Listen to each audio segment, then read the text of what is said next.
사람이 태어나면은 비록 어머니 뱃속에서 태어나면은 아주 보잘것없고 그렇습니다. 그렇지만 시간이 지나면은 육체도 자라가게 되고 육체가 자라가면서 이제 모든 면이 함께 자라갑니다. 그렇듯이 하나님께서는 우리의 성도들이 하나님을 더 깊이 알고 예수 그리스도를 믿는 믿음이 더 확실하기 위해서 자라가기를 원하시고 있습니다. 그래서 사도 바울은 성도들에게 이런 말합니다. 너희가 옛날 어린아이와 같이 부드러운 음식, 우유는 죽이니 이런 것만 먹지 말고 단단한 음식도 먹을 수 있도록 자라가라. 이렇게 말하고 있습니다. 자, 우리 교단에서는 웨스트민스터 신앙 고백을 받아들였습니다. 법에 다 그걸 하고 있습니다. 제가 이제 오기 전에 교단 헌법책을 쭉 훑어다보고 왔는데 웨스트민스터 신앙 고백서 25장 3항에 이런 말을 적고 있습니다. 이 보편적인 유형 교회에게 세상 끝날까지 이 세상에서 성도들을 모으는 일과 온전케 하는 일을 위하여 이렇게 시작하고 있습니다. 그리스도께서는 하나님의 성직과 말씀과 규례를 제정해 주셨다. 그리고 그 약속을 따라 그 자신의 임자심과 또 성령으로 말미암아 성도들이 효과적으로 모이지며 온전케 되는 것이다. 모아지면서 온전케 되는 것, 이게 교회의 사명이다. 이렇게 얘기를 하고 있습니다. 자, 그래서 우리가 내가 믿는 예수 그리스도, 그 구주이신 그분의 은혜와 그를 아는 지식으로 자라가야 합니다. 처음에 말씀드린 육체적인 몸이 시간이 지나면서 성장하는 데에 그냥 자라는 것이 아닙니다. 잘 먹고 소화시키고 이래야 됩니다. 그렇기 때문에 음식 그리고 영양분이 있는 것이 필요하듯이 영적으로 성장하기 위해서는 신령한 음식을 필요로 합니다. 자,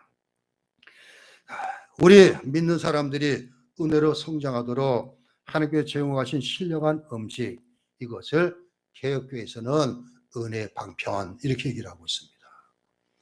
즉 하나님께서 우리에게 성령 통해서 신령한 음식을 주시는데 그것이 은혜 방편인데 뭘 가지고 은혜 방편이가 그러는가? 아마 여러분들이 성경을 읽었을 때 은혜 방편은 뭘 것 같을까 생각이 들었을 것입니다. 시편 19편은 성경에 대해서만 얘기를 하고 마태복음 7장은 기도에 대한 이야기입니다. 그렇다면 여러분도 알았을 것입니다. 은혜 방편은 다른 게 아니라 말씀과 기도, 이것입니다. 이것이 은혜 방편입니다. 우리 교단에서는 이 방편 하나를 더합니다. 말씀과 성례와 기도 이렇게 합니다. 근데 성례는 지난 시간까지 다 배웠기 때문에 이제 오늘은 말씀과 기도 두 가지를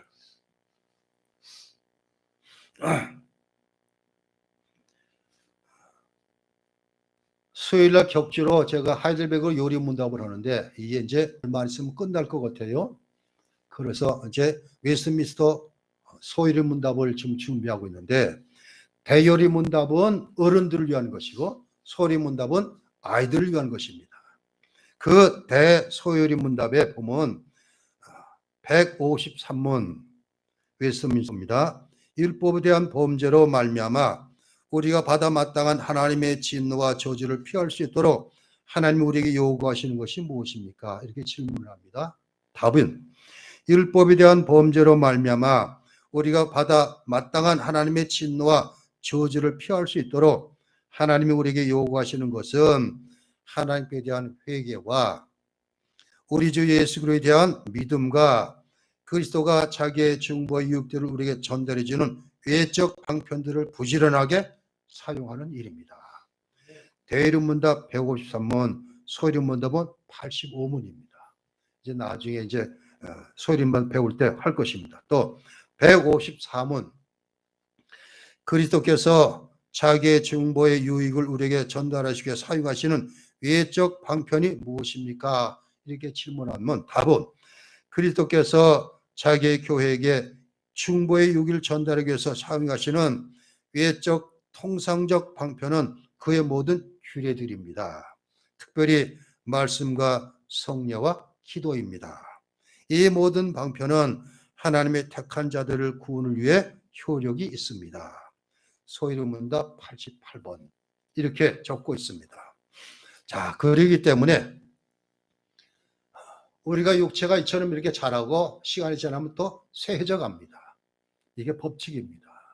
인간은 유한한 존재이기 때문에 살다가 다 제각기 갈 길로 갑니다.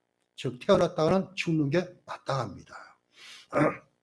그런데 자라가면서 제 육체가 장성하게 자라듯이 믿음도 자라가야 되는데 그것을 자라가기 위해서 돕는 방편이 무엇인가? 말씀과 기도. 이거를 잊지 마시기 바랍니다. 자, 저는 주로 이런 얘기를 많이 듭니다.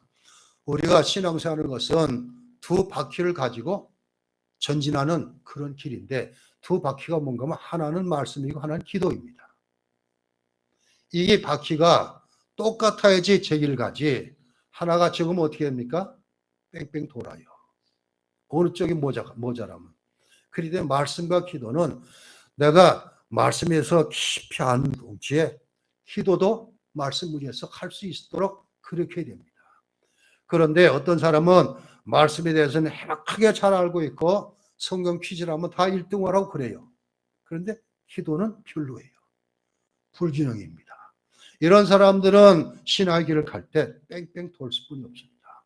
또 한편으로는 말씀은 제쳐놓고 기도를 통해서 은사만 받겠다고 이렇게 쫓아다니는 사람이 있습니다. 이런 사람도 마찬가지입니다.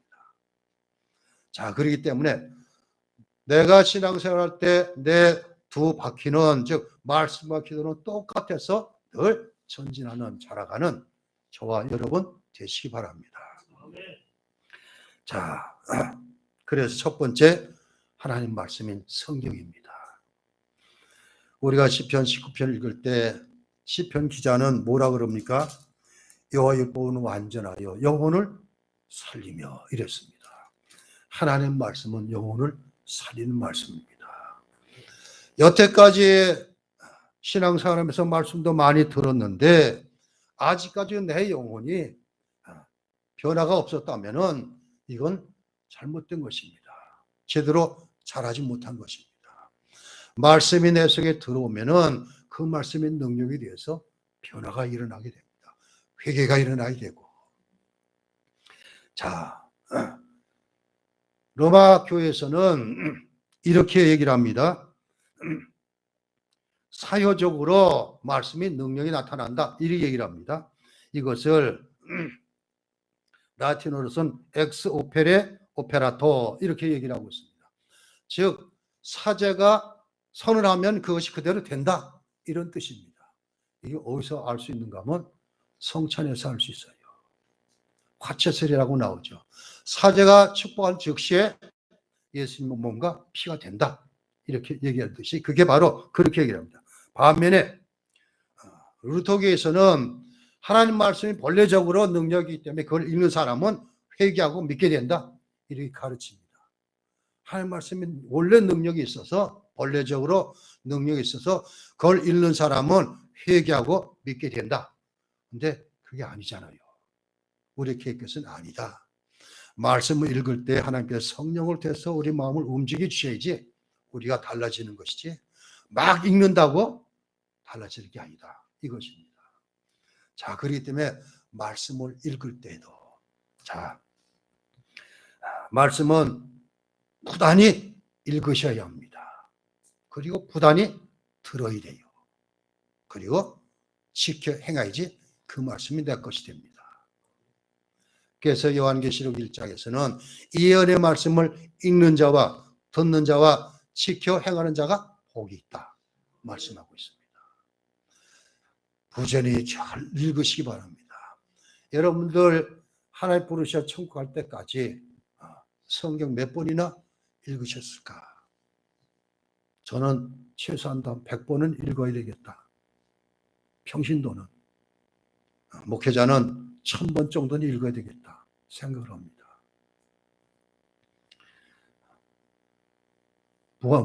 아예 안 될 것 같은 생각이 들죠. 할 수 있습니다. 읽으셔야 돼요. 어떤 쪽 시간에 하더라도 성경 붙들고 읽으셔야 돼요. 읽다 보면은 말씀의 은혜가 옵니다. 성령께서 역사하시기 때문에. 성령 하나님은 진리이기 때문에 말씀과 늘 함께 하십니다. 그래서 진심을 가지고 하나님 말씀을 인정을 하고 읽게 되면은 성령께서 내 마음을 움직이셔요. 그래서 회개도 하게 되고 예수가 왜 이 땅에 오셨는가도 믿게 되고 이렇게 됩니다.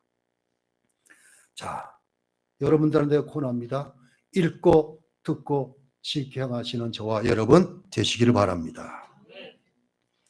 자, 그러면서 이제 이 하나님 말씀을 가지고 웨스트민스터 표준문서에서는 뭐라고 얘기하는가? 대의문답 155문에 말씀이 구원에 이르는데 어떻게 효력이 있습니까? 이렇게 묻습니다. 그래서 답은 하나님의 성령이 말씀을 읽는 일, 특히 말씀 선포를 사용하여 죄인들을 깨우치고 정죄하며 겸손케 하는 유효한 방편이 되게 합니다. 그리하여 자아가 깨어져 그리스도에게로 이끌리고 그의 형상을 본받으며 그의 뜻에 복종하게 됩니다. 또한 그들을 강건하게 하여 유혹과 부패를 대적하게 하며 은혜 안에서 세워지고 거룩함과 위로를 통해서 죄인들의 심령을 굳세게 하여 믿음으로 구원에 이르게 합니다. 우리가 하는 게 아니라 읽게 되면 성령께서 이렇게 하신다 이것입니다.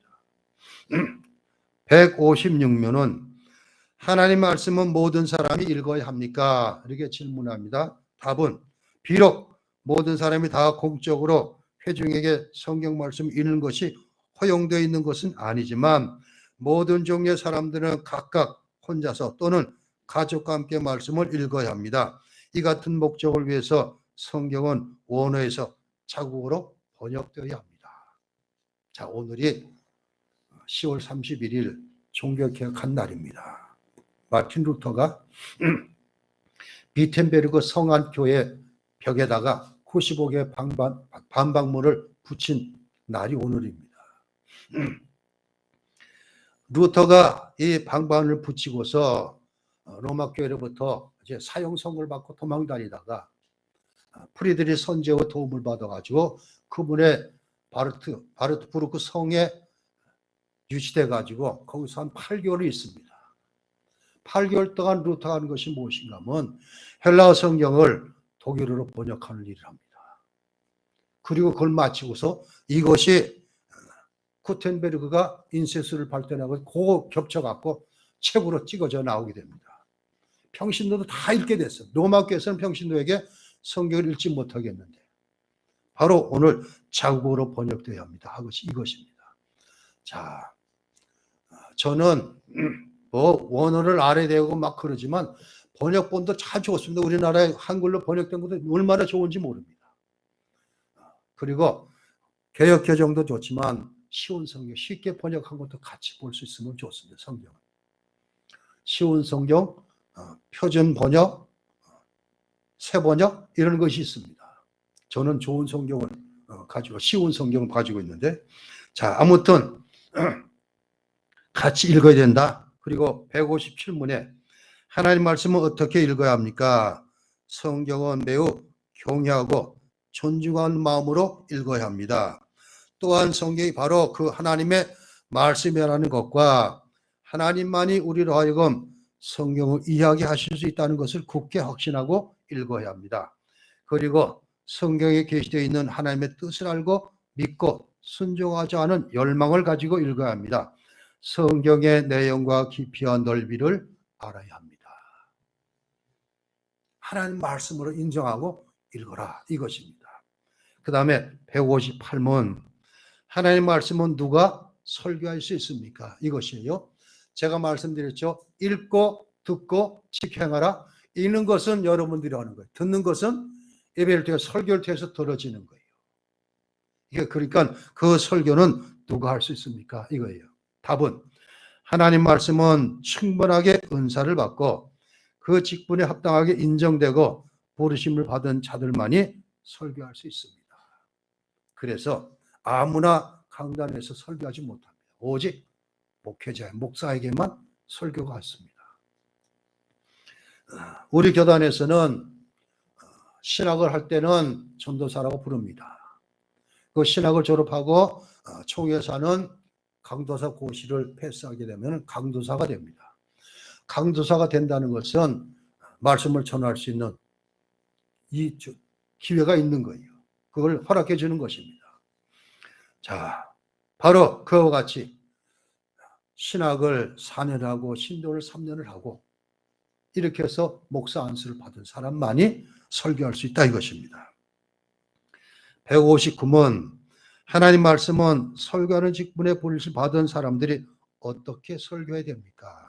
그러자 답은 말씀 사역에 힘쓰도록 부르심 받은 자들은 건전한 교리를 선포하되 첫째는 열심히 때를 얻든지 못 얻든지 해야 합니다. 둘째, 알아듣기 쉽게 해야 합니다.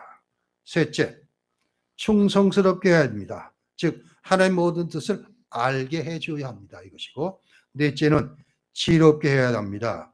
말씀을 듣는 사람들의 필요와 능력에 맞춰 설교해야 합니다. 다섯째는 열정적으로 해야 합니다. 하나님과 하나님의 백성의 영혼에 대해서 열정적이고 뜨거운 사랑을 가지고 해야 합니다. 여섯째는 성실하게 해야 합니다. 하나님의 영광을 위하고 하나님의 백성들이 변화를 받아 튼튼하게 되어 구원받는 것을 목표로 해서 설교해야 합니다. 이렇게 하고 있습니다. 그 다음에 160문은 이제 듣는 사람이 어떻게 들어야 되는가 이것입니다. 하나님의 말씀이 선포되는 것을 듣는 자들에게 요구되는 것이 무엇입니까? 그냥 듣는 것이 아니에요. 여러분들이 잘 새겨 들으셔야 됩니다. 첫째, 열심을 가지고 준비된 마음으로 그리고 기도로 주의하며 들어야 합니다. 자, 그렇기 때문에 여러분들이 예배로 교회 들어오면은 만났다고 일주일 만났다고 인사하고 수다 떨고 이것이 아니라 먼저 기도부터 해야 돼요. 한 주간 때가 내가 때 묻은 모습으로 나왔는데 정결한 몸으로 예배드리기를 원합니다. 회개가 있어야 되고 오늘도 말씀을 통해서 알아듣기를 원합니다. 이런 뜨거운 마음을 가져야 됩니다. 두 번째, 들은 것을 성경에서 살펴봐야 합니다. 이렇게 되면은 목사들이 좀 곤란해져요.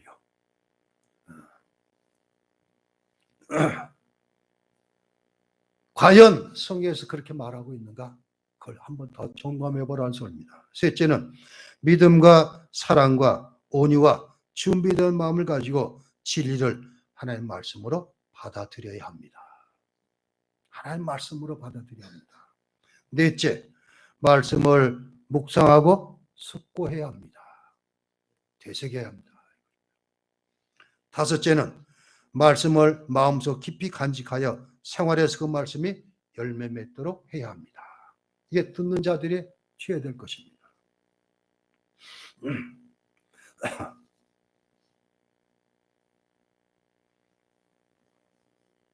자, 말씀은 능력이 있습니다.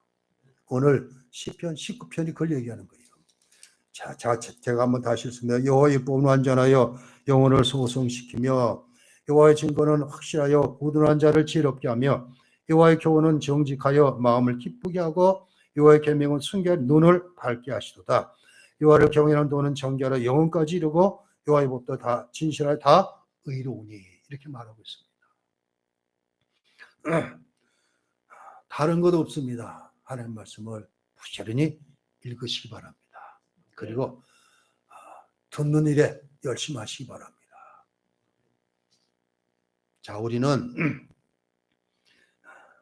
육신적으로 하루에 3끼 아침, 점심, 저녁을 먹습니다. 이게 그렇지만 일하는 사람은 중간에 새참까지 먹습니다. 자, 우리 육신을 위해서는 그렇게 합니다. 그리고 자다가 자기 전에 또 배고프면 출출하니 또 라면 하나 끓여 먹고 젊은이는 다 그러다 그러더라고요. 그렇게 취하는데 하나님 말씀은 과연 그러고 있는가? 있는 것은 있는다 그래도 듣는 것 이것만은 정말 예배 시간 빠지지 않는 것 다른 게 없어요. 예배 시간 빠지면 넘어가는 거예요. 저 티벳의 동기 목사님이 선교사 있다가 지금 들어와 계신데 이분은 철칙이 그거예요. 한 끼를 먹으면 영원히 그건 못 먹는 거다. 이렇게 얘기를 하고 있어요. 그러면 여러분들이 한번 예배에 빠지면 들려진 말씀은 완전히 영원히 내 속에 채웁니다. 그렇기 때문에 듣는 일에 열심히 하는 것은 다른 것은 예배에 잘 참석하는 것 이것뿐이 없습니다.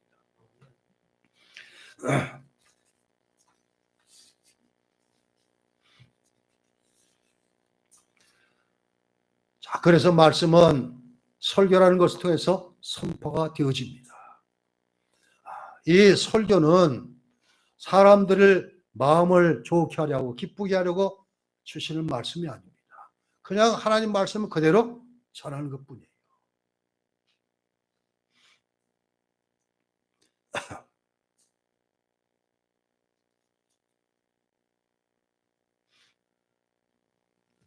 자, 그래서 말씀을 전하는 목회자는 열심히 알아듣기 쉽게 충성스럽게 지혜롭게 열정적으로 그리고 성실하게 웨스트민스터 대리문답에 그랬듯이 자 한번 찾아 읽으면 베드로전서 4장 11절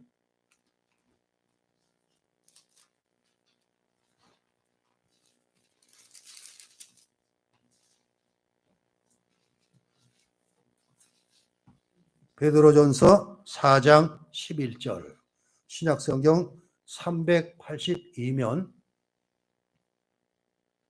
같이 읽겠습니다. 만일 누가 말하려면 하나님의 말씀을 하는 것 같이 하고 누가 봉사하려면 하나님이 공급하시는 힘으로 하는 것 같이 하라. 이는 범사의 예수 그리스도로 말미암아 하나님의 영광을 받으시게 하려 함이니 그에게 영광과 권능이 세세 무궁하도록 있느니라. 아멘. 믿는 사람들은 다 뭘 하듯이 하나님이 하는 것처럼 하는 것 이것입니다. 말씀 있는 사람은 그럴 수뿐이 없어요. 내 말씀이 내 속에 가득 채워져 있으면 모든 일에 하나님께서 보고 계신다. 과연 이게 하나님의 영광을 나타내는가 이것입니다. 하나님 앞에 하는 것으로. 전도도 마찬가지입니다. 오직 말씀을 가지고 전도해야지. 대부분 한국교회에서 전도하는 방법은 교회 나오면 복받아요. 이렇게 시작을 해요. 병도 고치고 다 그렇게 얘기를 해요. 네. 틀린 얘기는 아니에요. 복받고 건강도 주어지고 그렇습니다. 그렇지만 그것보다는 먼저 하나님 말씀. 성경에서 말하는 것은 다른 것 없어요. 하나님께서는 완전하신 분이시고 살아계신데 우리 인간들이 그 하나님의 떠나서 죄짓고 나서 타락해서 하나님께서는 어떻게 죄인들을 구원하실까 해서 여러 방법으로 사람들을 보내셨지만 그게 안 됐어요. 그 약은 다. 성경은 그래서 마지막으로 택한 것이 아들이 오시는 거예요. 그 아들을 통해서. 그 아들을 믿음으로 이것입니다. 요걸 전하는 거예요. 다른 것도 없어요. 우리 모두가 죄인인데 구원받는 길은 유일하신 중보자인 예수님 믿는 것뿐 없습니다. 주님께서 요한복음 14장 6절에 내가 곧 진리요 진리요 생명이 나로 말미암고서는 아버지께 올 자가 없느니라 이랬듯이 예수님만이에요. 즉 예수님을 전하는 거예요. 다른 것도 없어요. 두 번째 크기는 기도입니다. 시간이 조금 더 오버될 것 같은데 그래도 하겠습니다. 대리문답 178문 기도가 무엇입니까? 답은 기도는 하나님께 우리의 소원을 그리스도의 이름으로 성령의 도움을 받아 비는 것입니다. 더불어서 우리의 죄를 고백하고 하나님의 긍휼에 감사드리는 것입니다. 기도가. 179문 우리는 왜 하나님께만 기도해야 합니까? 답. 오직 하나님만이 우리의 마음을 감찰하시고 요구를 들으시며 죄를 용서하시고 모두의 소원을 성취할 수 있는가 하면 그분만이 신앙과 예배의 대상이기 때문에 예배의 특별한 요소인 기도는 모두가 다 오직 하나님께만 드려야 하고 그 외 아무에게도 드려서는 안 됩니다. 180문 그리스도의 이름으로 기도하는 것이 무엇입니까? 즉 예수님의 이름으로 기도하자는 우리가 마지막에는 답. 그리스도의 이름으로 기도한다는 것은 그의 명령대로 순종하고 그 약속을 신뢰하여 그의 공로 때문에 긍휼을 구하는 것입니다. 이것은 그의 이름을 단순히 입술로 언급하는 것이 결코 아닙니다. 그리스도가 그의 중보에서 기도할 용기와 담대함과 힘 및 기타 연락되는 희망을 얻어가지고 하는 것입니다. 181문 왜 우리가 그리스도의 이름으로 기도해야 합니까? 답. 사람의 지역성과 그것으로 인하여 생긴 하나님과의 거리가 너무나 크기 때문에 중보자 없이는 하나님의 존재에서 우리가 결코 나아갈 수가 없습니다. 그리고 하늘과 땅에서 오직 그리스도 외에는 아무도 그 영광스러움을 위해 임명되거나 적합하지 아니하기 때문에 우리는 오직 그리스도의 이름으로만 기도해야 합니다. 185문까지 한 번 더 있지만 시간 관계. 성령이 우리를 어떻게 도와 기도하게 하십니까? 답.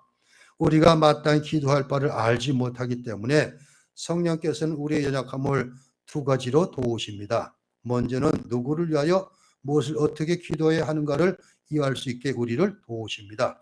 그 다음은 기도의 의무를 바르게 행하는 데 필요한 이해와 감정과 은혜를 우리의 마음속에 일으키시고 소생시키심으로 도우십니다. 요한복음에서 요한이 기록했듯이 생각나게 하시고 깨닫게 하시고 이렇게 하시는 것, 성령께서. 하나님 말씀에 엄청난 능력이 있듯이 기도도 마찬가지입니다. 기도에 엄청난 능력이 있습니다. 사무엘상 1장 2장에 보면 사무엘의 어머니 한나의 기도 내용이 나옵니다.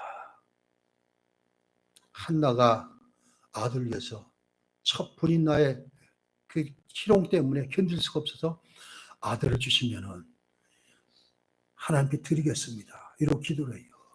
그러자 엘리사장이 듣고서 처음에는 오해를 했지만 내 소원이 그대로 이루어질 것이다. 그래서 아들을 받습니다.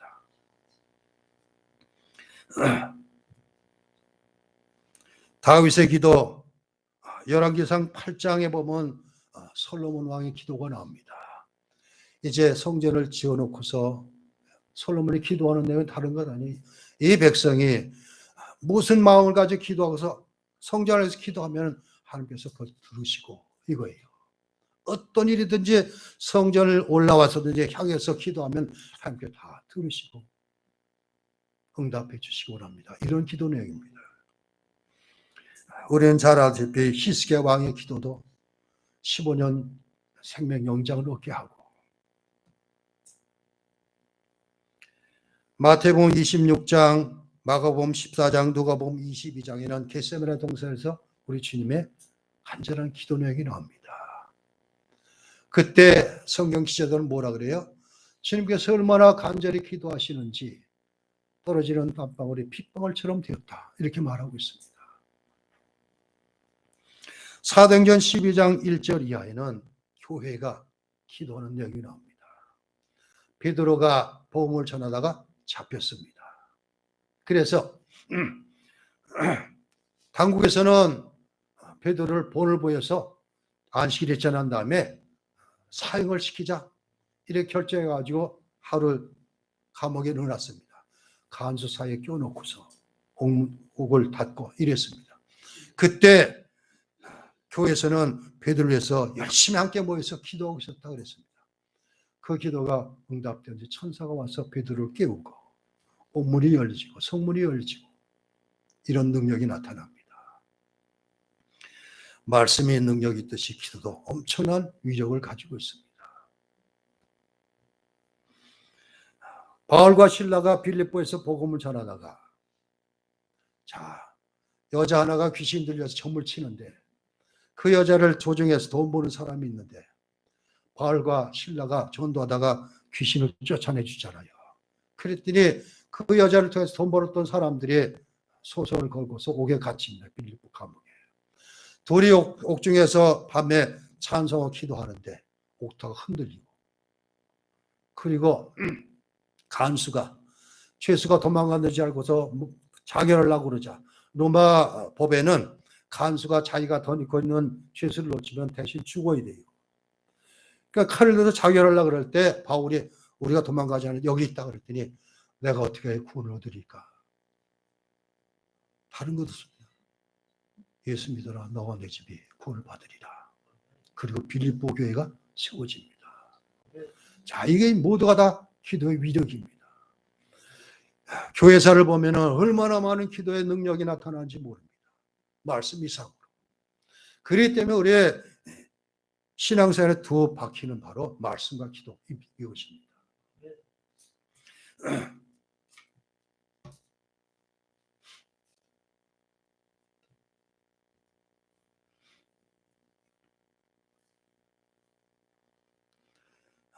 칼빈은 기독교 강요에서 기도에 대한 장을 한 장을 할애했고 거기서 6가지 이유를 우리에게 보여주고 있습니다. 그러므로 우리는 우리의 불행에 대해서 둔하고 무감각할지라도 그는 우리를 대신하여 깨어 지켜주시며 때로는 우리가 구하기 전에 우리를 도우십니다. 그렇지만 우리가 그를 불러 구하는 것, 즉 기도하는 것이 매우 중요한 것은 다음과 같은 이유들 때문입니다. 그러면서 첫째, 우리가 공궁에 처할 때마다 우리의 거룩한 탓과 같은 그에게 곧장 달려가게 되어 있는 것이 사실이지만 우리의 가슴이 하나님을 항상 구하고 사랑하고 섬기고자 하는 뜨거운 열정을 불붙게 하기 위함입니다. 기도가. 두 번째, 우리가 우리의 모든 소원을 그의 목전에 아뢰고 또 우리의 속마음을 털어놓기도 하지만 하나님께 우리의 소원을 아뢰는 것을 결코 마음속으로 부끄러워지 않게 하기 위함입니다. 하나님께 하는 것은 절대 부끄러운 것이 아니다. 왜 그래요? 하나님이 우리 아버지시기 때문에.